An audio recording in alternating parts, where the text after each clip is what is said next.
आजचे चालू घडामोडीवरील अतिशय महत्त्वाचे प्रश्न पोलीस भरती एमपीएससी सर्व स्पर्धा परीक्षांसाठी यावरती प्रश्न विचारले जातात. अतिशय कमी वेळामध्ये आपण हे प्रश्न घेत असतो, त्यामुळे व्हिडिओ शेवटपर्यंत पहा व आपल्या चॅनलला सबस्क्राईब करा आणि व्हिडिओला लाईक करा. तर चला वेळ न घालवता आजचा पहिला प्रश्न पाहूया. भारतातील पहिला खाजगी धोरणात्मक पेट्रोलियम साठा कुठे बांधला जाईल? तर त्याचं उत्तर आहे कर्नाटक राज्यामध्ये. प्रश्न 2, अँटिफा चळवळीला दहशतवादी संघटना कोणी घोषित केले? तर त्याचं उत्तर आहे अमेरिकेने.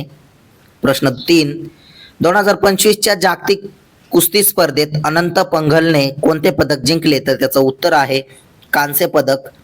प्रश्न 4 पाहूया.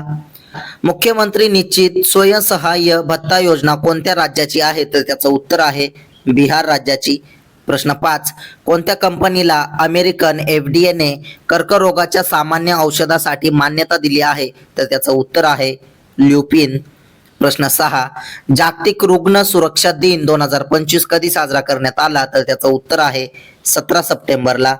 प्रश्न 7 पाहूया. कोणत्या राज्य सरकारने नगर परिषदा आणि नगर पंचायतीमध्ये नमो उद्यान मोहीम सुरू केली? तर त्याचं उत्तर आहे महाराष्ट्र राज्य सरकारने.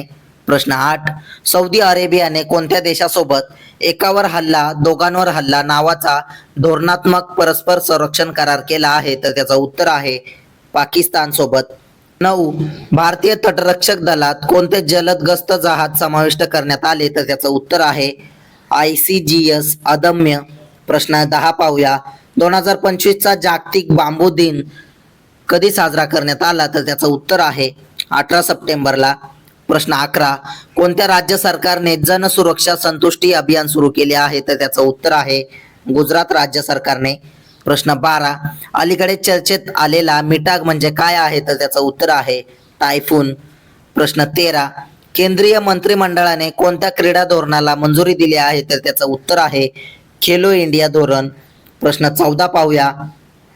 आंबेडकरांचा संदेश हे पुस्तक कोणी प्रकाशित केले आहे? तर त्याचं उत्तर आहे जगदीप धनखड यांनी.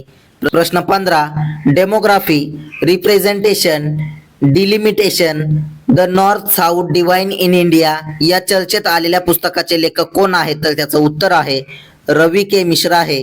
प्रश्न 16, जगातील सर्वात मोठा फिक्स वायरलेस ॲक्सेस प्रोव्हायडर कोण बनला आहे? तर त्याचं उत्तर आहे रिलायन्स जिओ. असेच रोजचे चालू घडामोडीवरील प्रश्न अतिशय कमी वेळेत पाहण्यासाठी आपल्या चॅनलला सबस्क्राईब करा आणि व्हिडिओला लाईक करा. धन्यवाद.